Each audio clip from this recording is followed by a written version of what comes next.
Welcome to another episode of This Is Why I Don't Vote, a podcast, your safe space to discuss sports, politics, social issues, and even religion, where we will take it all very seriously, but not too seriously.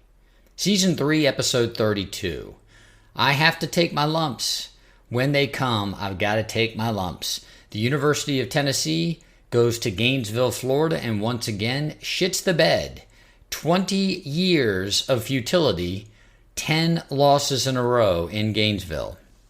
And last Friday, September the 15th, I attended Witality, an intense breathwork session. I want to speak to you, dear listener, about the intentional breathwork practice, the art of breathwork, and this specific or particular type of breathwork opportunity.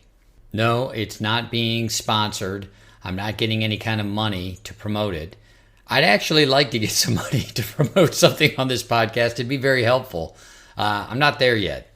Thank you all for listening. I do appreciate it. Please like, thumbs up, 5-star, write a review. Send to the peoples far and wide. This Is Why I Don't Vote podcast is on Patreon. If you like what you hear, please consider contributing. Let's go. Act 1, another lackluster showing in Gainesville for the Vols.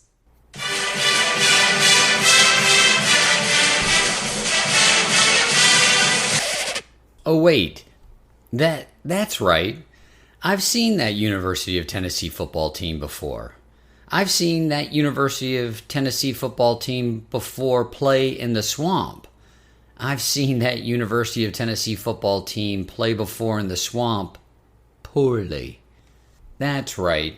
That's how you get to the point where you've lost in Gainesville 10 times in a row, 20 years. As a University of Tennessee football fan, I've got to come out, I've got to take my lumps.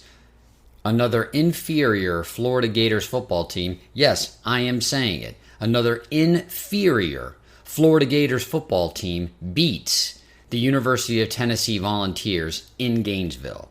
Now, I don't think I'm going to get a lot of pushback against the assertion that the Florida Gators are an inferior team to the University of Tennessee Volunteer football team. Frankly, because I don't think I have that many Gator fans that actually listen to this podcast. Maybe that'll change in the near future. Hopefully it will. If Florida Gator fan thinks that that was a superior football team, they're fooling themselves. The University of Tennessee worked very, very hard to lose that football game. And lose that football game they did. Travis Etienne is a good running back. I'm not taking anything away from him. The University of Florida has produced many a good running back. Travis Etienne is probably going to be the next chapter in that long and storied book.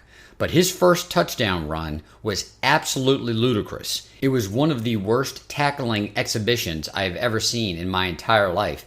Yet, I will very likely say that same thing in 2 years when I see the University of Tennessee volunteer football team play at Gainesville again. The Tennessee Volunteers have a tendency, a trait, to tackle poorly in Gainesville.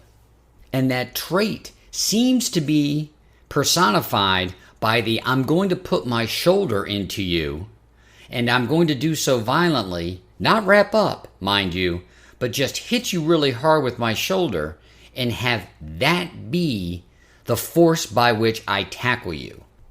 Is that ego? Is that bravado? Is there some sort of masculinity that's part of that where I'm going to knock you to the ground and I'm going to knock you to the ground violently? I'm going to do so with my shoulder. Well, what happens if you don't knock the person to the ground? The Tennessee Volunteer football team has learned this lesson the hard way through the course of 20 years, 10 different opportunities to win a football game in Gainesville, Florida. The Tennessee football team has had a number of coaches over the course of the last 10 to 20 years.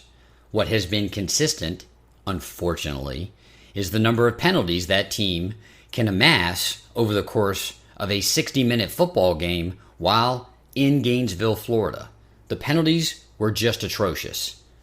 I don't agree with every penalty that was called. This crackback block penalty was nonsensical, But give the referees a chance to start calling a number of penalties against a team. It's like balls and strikes with a pitcher in baseball. If a pitcher is wild, if a pitcher does not have control and is all over the zone, even a questionable pitch that otherwise might have been called a strike is going to be called a ball. The umpire sees the same thing we all see. The pitcher is wild, does not have control, not going to get the benefit of the doubt. The University of Tennessee football team was not going to get the benefit of the doubt when it came to the referees in that game, and they proved so over and over again. There were a number of missed calls, so much so that when you have Kirk Herbstreit as the color commentator on the game pointing them out over and over again, it was not a very well officiated game. Tennessee contributed to that condition. The false starts, all of the different motion penalties. Many a Volunteer fan was concerned about the performance against Virginia, then what looked like a poor performance against Austin Peay. By the way, quick aside, Austin Peay, the week after they played the University of Tennessee, played East Tennessee State University and beat them, I believe, 63-0, 63-3, something like that. Austin Peay may be a quite capable football team. They just didn't have the athletes to compete with the University of Tennessee. Vol fan was concerned. The offense doesn't look great, doesn't look sharp. And Milton doesn't look great, doesn't look sharp. After that performance against the University of Florida, I'm not sure that Milton is going to be able to take Tennessee where they believe they are capable of going, which is an SEC title game. Joe Milton is much improved. He looked a hell of a lot better in the first 3 games than he did in the first 2 games of last season, which gave way to him being benched and being replaced by Hendon Hooker. Having said that, a significantly better Joe Milton still isn't as good as a Hendon Hooker, and the offense showed as much in the first half of the game against Florida yesterday. In addition, the defense that showed up was the defense that showed up at South Carolina last season and just allowed Florida to do whatever they wanted in the first half of that game. Florida was able to possess the ball for practically the entire first half, thereby negating any flow, any rhythm that the Tennessee offense could get into, and really keeping them off the field, right? That's the point. We possessed the ball for the entire first half. To the extent that you can even get on the field, you're not going to get into a rhythm. I can go on about some of the calls that were missed in Tennessee's favor and how in a close game like that, it cost Tennessee the game. Tennessee cost Tennessee the game. That is not as good a Florida team as it looked last night. Let me say that again. That is not as good a Florida team as it looked last night. Tennessee's defense, unfortunately, to my great concern, Tennessee's defense is making some of these offenses look a hell of a lot better than they are. What is so strange about that, dear listener, is the fact that Tennessee's defense could go into the locker room last night in Gainesville, Florida, come back out, and shut down Florida's offense in the second half. That is more in tune with the Florida team that exists at this day and age. Florida is still growing. They are still understanding how they can execute in Billy Napier's system. Not to say that Florida is going to be a 3-8 football team. That's not what I'm saying at all. The Florida team that Tennessee played in Gainesville last night is not going to be the Florida team that Tennessee is going to play in 2 years. That Florida team very likely will have a ranking next to their number, and it may be in the single digits. That's who I think Billy Napier is. He can coach the kids. So as Tennessee has done over the course of the last 20, if not 30, hell, if not 40 years, has led a Florida team that very likely isn't as good as they are off the hook in Gainesville. Are there any positives to take away from that game? Certainly there are. The defense did actually show up in the second half. So there were adjustments made. Those adjustments were effective on the field, and the defense has some confidence that, okay, we had a terrible first half, but for probably some of the worst tackling that we've ever engaged in our not only collegiate careers, but our high school careers, our middle school careers. I mean, it was a collective clusterfuck of tackling on the Tennessee defense. But for the fact that we all engaged in that we were all collectively a part of that energy, we would have had a much better showing and very well could have won the game. They came out, they did perform well in the second half. And as much as Tennessee is known for this quick offense, this basically shotgun pace that they run at, they ran the ball down Florida's throat, and they often did so with a methodical pace. Florida's rushing numbers look gaudy because of some of the atrocious tackling on ETN in the first half, namely that, I believe, 62-yard run that he had for the first touchdown. There were a number of runs where ETN could have very well been tackled in the backfield or a few yards beyond scrimmage. They just didn't make the tackle. These Tennessee defenders were really just throwing their bodies at ETN and hoping he would go down. Quite the contrary, Tennessee had a number of very hard runs where the Florida defense had stacked up, wrapped up the running back, and the Tennessee offensive line plus the power of the legs of the running back, and this was not just one running back, this happened a couple of different times, they just kept churning, and they were chewing up yards. When you have a quarterback, as we do in Joe Milton, that does not always have the highest confidence because he's not making the best decisions, he's missing throws, he's missing reads, and that's pretty much who he is, it is quite helpful to have a consistent, a powerful running game to complement so you're taking pressure off of your quarterback. One thing I want to note about the difference between Milton as a quarterback and what we had last year, Milton is not that fast. I mean, there were many plays where Milton had a chance to run, and when he really starts to run, he's picking them up and putting them down. He does not have the wheels like Hendon Hooker did. So he cannot run or execute the same types of option plays that Hooker did. The expectation that we as the Tennessee football fan has is that when those plays are being run, there's this home run chance. Well, Milton isn't a home run hitter with his legs. He may be a home run hitter with his arm. He's got a cannon. Can he control it? Well, given the performance against a top-notch SEC defense, looks like he's still got some work to do. Having said that, he can, when he makes the throw, he can out-throw coverage. The guy's got a cannon. He's not that fast. He is much slower than I thought he would be when he's really intent on running. Josh Heupel and the Tennessee offensive coordinators, they're going to have to account for that. The blessing of Hendon Hooker's speed and dexterity and agility, that is no more. Having said all of that, I'm going to go through an exercise that I have yet to do on this podcast when it comes to the University of Tennessee volunteer football team. I'm going to go through the rest of the schedule, and I'm going to make predictions on each game. Now, some of you loyal listeners may be saying, well, I thought that you had given up on predictions. I've given up on predictions on major news events, particularly political events, social events. Why not, as a suffering Tennessee football fan, go through the schedule in light of what we saw last night and contemplate what is the ceiling for this football team and what is the floor? If Milton gets better, if Milton starts to show more promise, if the defense can play consistently, what is the ceiling for this team? And if those things don't happen, what is the floor? Let's start next week. University of Texas San Antonio in Knoxville, in Neyland. That's an easy win. Well, I say easy. I thought it would be an easy win against Austin Peay. I'll just say it's a win. South Carolina in Knoxville on September the 30th. Now, depending on where those teams are, whether or not South Carolina continues to win or lose, that may be a day game. If it were a night game, I'd be much more confident.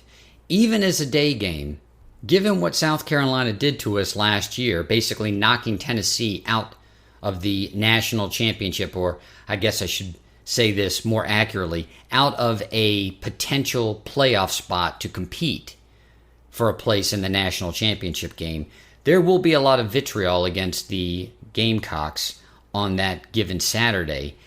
So the crowd should be fierce, the crowd should be loud, and it will need to be, because South Carolina in the first half of the game against Georgia this week looked like world beaters. They were up 14-3 at Georgia, and Georgia came out, tightened up, shut them down in the second half, and won a very close game, 24-14.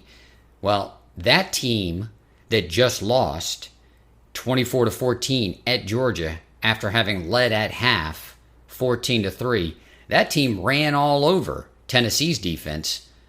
This is a tough one to pick. I'm giving it to the University of Tennessee only because they're at home, and Tennessee is an extremely difficult place to play. Knoxville, Neyland Stadium, not an easy place to play. I'm giving that one to the Vols. The week after that, bye week for the Vols. So the next game for Tennessee is at home against Texas A&M. A&M, they've got athletes. They've recruited well. Jimbo just did not put that team together that they are not only capable of winning at home, they certainly haven't shown that they're capable of winning on the road. I'm going to give that one to Tennessee, even though I think that's going to be a close game. The week thereafter, at number 13, Alabama. Now, given the way that Tennessee played, not only against Florida, but in the first 3 weeks of this season, one would think, I would immediately say they're going to get killed by Alabama. They're going to get crushed. I do not believe that. Alabama is having a quarterback crisis, which means that there's a possibility that if Tennessee's defense can muster a few stops in that game, it might actually be a close game. Do I want to pick Tennessee for this win? Of course I do. I want to see Tennessee win at Alabama in the worst way. Am I going to pick it? Of course not. I said last season, I will say this season, until Tennessee can prove that they can win consistently on the road, and they have not proven that because they don't have Hendon Hooker at quarterback right now, until they can prove consistently that they can win on the road, got to go with Bama there.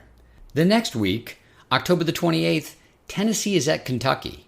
Now, strangely, this is a dynamic in the relationship the Kentucky fan really hates. Tennessee plays well at Kentucky.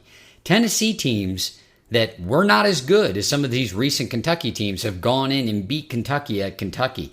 I'm going with Tennessee. I know they're not great on the road, but I'm picking them to beat Kentucky at Kentucky. Saturday, November the 4th, UConn at home. UConn might be one of the worst Division I football teams, college football teams, so I'm going to chalk that up as a win. At Missouri on November 11th. Well, Missouri looks like they're a competent Missouri team, one of those top 25 Missouri teams of the past 20 years. I don't like this game. I don't like it at all. At this point, I've got to see more football, but if I were to make a pick on the way Missouri's playing and the way that Tennessee's playing, and Tennessee has to go to Missouri, you have to pick Missouri. November the 18th, Georgia at Neyland Stadium. Milton would have to play the best college football game of his career for Tennessee to win that. Will he? Will he be in a position to do so by the time we get to that point in the season? I'm hoping so as a fan, but what I've seen on the field, don't see it. Got to go with Georgia. And the last game, Vanderbilt. Vanderbilt had its moment in the sun. It is not shining on them anymore. The dog's ass is now void of sunshine. Tennessee will beat the Commodes. That's an 8-4 football team. That's bowl eligible 8-4 football team. Any frustration with that record is only because we were so quickly spoiled by what happened with Hendon Hooker at quarterback and the University of Tennessee run, the volunteer run last season. The Josh Heupel era is still in its infancy, and if you were to ask any Tennessee fan whether or not in the third season Tennessee would be 8-4 and bowl eligible, I think we would have taken it. And you can see, by way of the selections that I made, any of those games going the other way, this could be a 6-6 football team, very easily. Losses at home against South Carolina, against Texas A&M, either or.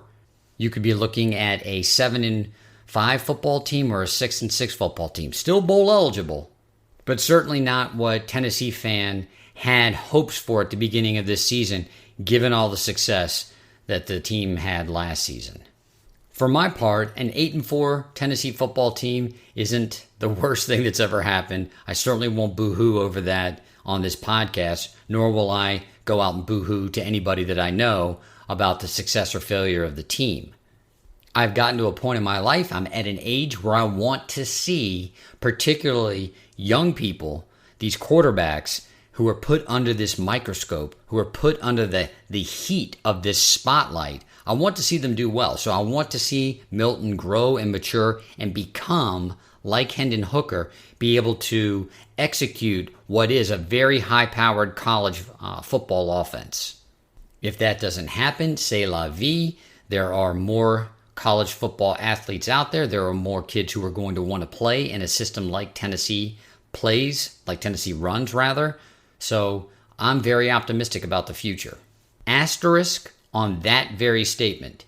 If Tennessee continues to commit penalties the way that they do, that is going to be that dark cloud on the horizon that is going to then loom over the University of Tennessee football program. They had a ton of penalties last season. They have started out this season in key games. Well, being there only really has been one key game. Let me amend that. In the key game, they committed a ton of penalties.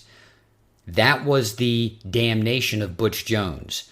If that continues and Tennessee finds ways to lose games where it's close, where they have opportunities, that may be the damnation of one Josh Heupel. Like with any other team or any other sporting event or any sporting endeavor, stay tuned. Stay tuned, dear listener. It'll be a fun ride. A nervous, anxiety-ridden, profanity-filled fun ride. Act 2: The Power of Breathwork. This podcast is published on Saturdays. Last Friday, that would be Friday, September the 15th, I went to a breathwork class. It was called Witality. Witality, I guess is the way you pronounce it. Instead of Vitality, it's with a W. This breathwork class is a nationwide tour, I guess you would call it, where they go from city to city and they take you through a 4-hour guided breathwork session. The guy who does it, his name is Witality Breathwork. I'm probably butchering that.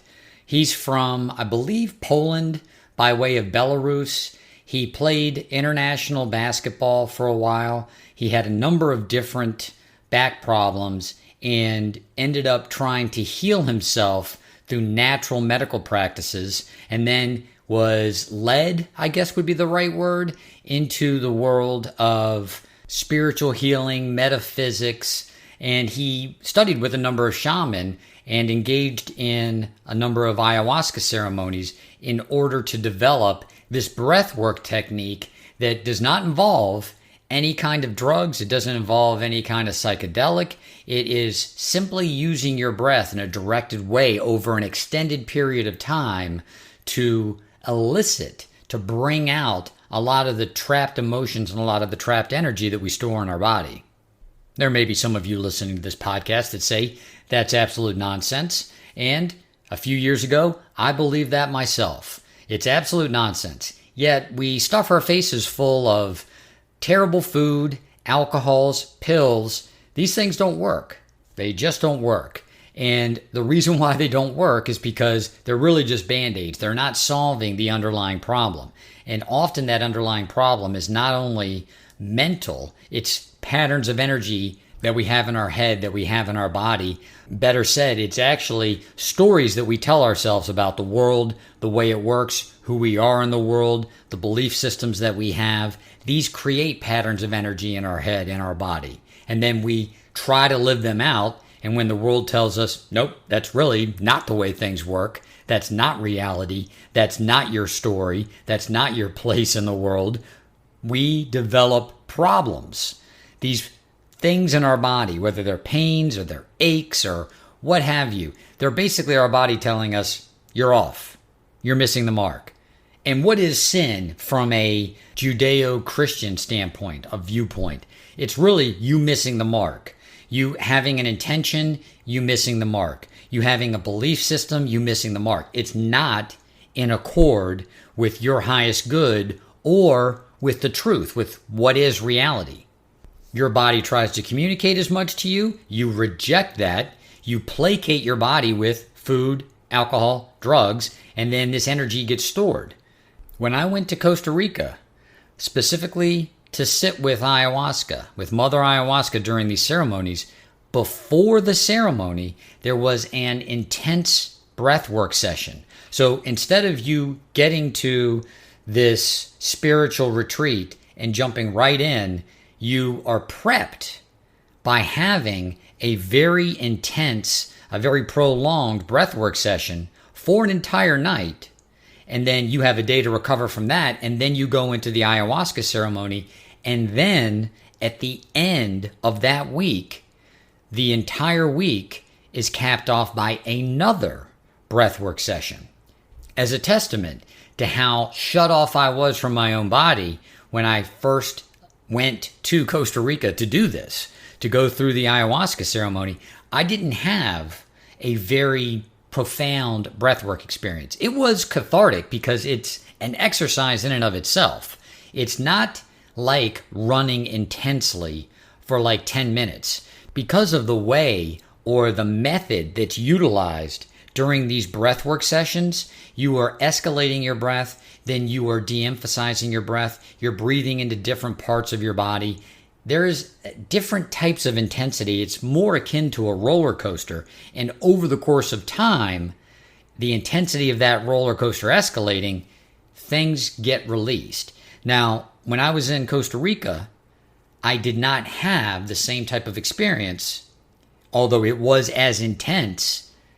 I didn't have the same type of experience as I did here in Phoenix, Arizona during the Witality experience that was part of this nationwide tour. Enter scene, dear listener. It's at the Hyatt Regency downtown, and it's in one of the main conference rooms at the Hyatt Regency. So you've all been to these types of conferences where you go in and it's either the marquee speaker and you've got tables laid out and you're going to have dinner. So the room is lined on the edges with all the food and the drinks and the desserts. You've got the tables in the middle, then you've got the marquee in front, and you've got at the podium the marquee speaker or the main speaker for the conference. Well, imagine that room with nothing in it, and it is packed from edge to edge, from corner to corner, from door to door, with people on yoga mats doing breath work. That's how many people attended this breathwork session. Given the number of people that attended, it's held at the Hyatt Regency in downtown Phoenix, which is a pretty damn nice hotel. You may ask how I came about this endeavor, and of course, as with everything today, it popped up on my social media feed. And I'm not sure why I was a candidate based on the algorithm for something like this. Granted, I'm probably looking at more things that are akin or a part of the woo community. Most of you would just call that hippie bullshit. I'm more open to that than I was, of course, before I went to Costa Rica, before I sat with Mother Aya.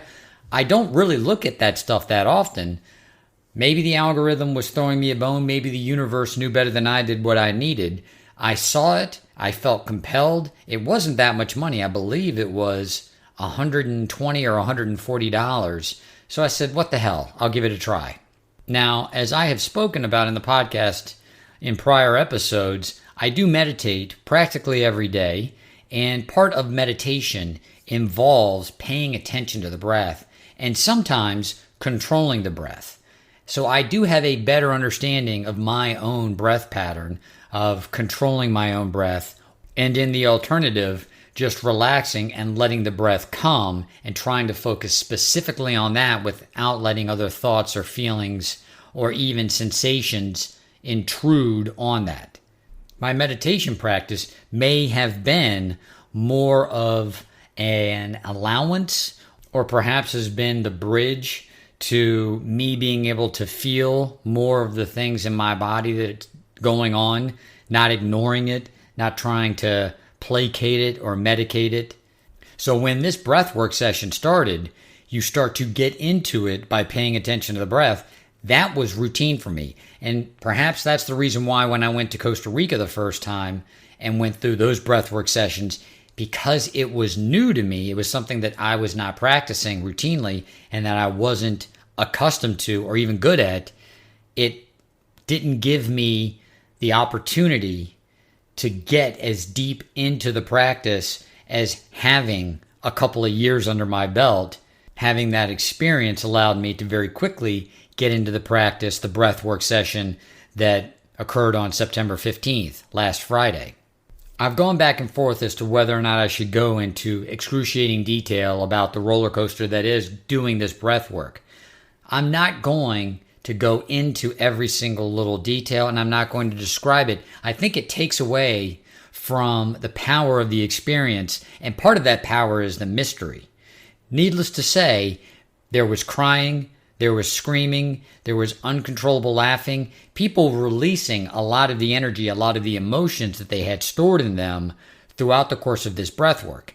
I felt at times similar to the experience that I had sitting with Mother Ayahuasca, sitting with an extremely powerful psychedelic, DMT. Now, the effects, of course, were not as prolonged. And in fact, I believe that the breath work is organized in a way where you go to certain places and then you are purposefully taken out of those states, of those conditions, that you don't persist in them, very likely for health and liability reasons, but you go there. And the reason why I wanted to mention this in the segment, why I wanted to have this segment at all to communicate this to you, dear listener, is I've talked to many of you. I know most of the people that listen to this podcast. I'd like to think that in but a few more short months that I'm going to have a worldwide following, and I won't know 99% of the people who are listening to this. As of the date that this will be published, September 23rd, 2023, I probably know 19 out of 20 of the people who are listening to this podcast. Many of you have reached out to me and asked me questions about sitting with Mother Ayahuasca or taking a spiritual journey with mushrooms. And I would actually advise you, instead of going to those substances, which under certain conditions and with the proper intentions can be quite enlightening and can be such a cathartic release of a lot of negative energy, of a lot of your old bullshit stories, I feel the best place to start now is with breathwork. I'm going to incorporate more intense breathwork into my own weekly routine to try to clear out a lot of the energy that one creates over the course of a mere week. I mean, think about all the things that happen to us over the course of a week. All of the bullshit that we have to put up with, all of the bullshit that we create in our heads that we then have to put up with, right? So you have external forces that actually are things that you have to contend with, and then you have your reaction to things that you may create into external forces that you have to contend with. All of these things create different problems in our lives, and these problems can create negative energy in our bodies. I want to incorporate for myself these breath work sessions so that I can release it on a weekly basis. And perhaps then I won't need something as challenging and often as intense as psychedelics in order to dig deep and get rid of some of this stuff. Witality may be coming to a city near you. Witality. Vitality, except it's spelled with a W. You could probably put into your Google machine Witality Breathwork, and it's going to pop right up, and you'll be able to see all of the cities that are part of the tour. I would highly recommend that anyone who's listening to this attend. Doesn't matter how old you are. It doesn't matter what's going on in your life. It doesn't matter your political persuasion or your religious persuasion. It doesn't matter whether you're rich or poor. There are things that you contend with in your head, particularly the stories that you tell yourself. I do the same thing, and it's a great opportunity to have a reset and to go and look at how you perceive the world and whether or not that's the way you actually want to perceive the world. If you're curious and you want to know what happened to me, I'm not going to go through all of my experiences. I will say that I had, during the course of this close to 4-hour session, I had revelations of forgiveness, a kind of forgiveness for other people and myself that I'd only felt during the course of my ayahuasca experience. And because I was in that altered state, I didn't have the chance to just reflect on that forgiveness outside of being in the altered state. It took a while to integrate that forgiveness after having gone through such an intense psychedelic experience. This was almost instantaneous, right? Because you're using your breath. You're not in any kind of altered state but for using your breath. And so the intensity of it, although great, it doesn't have the same lingering effect. I felt like integration was much easier, if not instantaneous. I also had a strong sensation of love and oneness with a number of different types of people who were sitting in that room, and then it just began to escalate to everyone outside of the room. I've had a number of podcast segments where I talk about the Bible, and I've talked about religious theories, and I've talked about spiritual theories, and I've talked about social movements, and that all of this in sum includes love, right? Love is the answer at some point, at some foundation, at some rudimentary level. And when you feel that love, you see that everything in the world is beautiful. Everything in the world is beautiful. There's beauty in everything.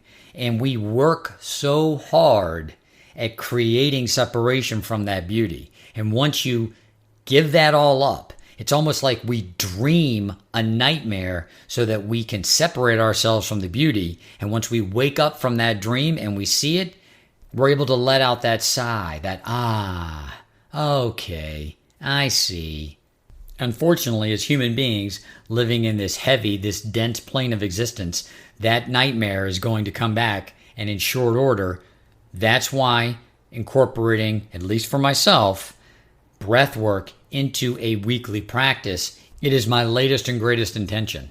So I may be speaking to it in this podcast, as the podcast has become in many ways a time capsule of my life, though I do feel compelled to impart this to everyone that's listening, because I feel like it could be of great benefit to get over some of the things that we hold so dear in our psyche, these things that we believe to be so true, because during the course of a practice like this type of intense breath work, you realize that it's not true, that it's just a story that you're telling yourself, and that once you let it go, once we let this stuff go, we can create a new and better story. That is what I'm working on now, and that is what I hope for all of you. This is Why Don't Vote, a podcast.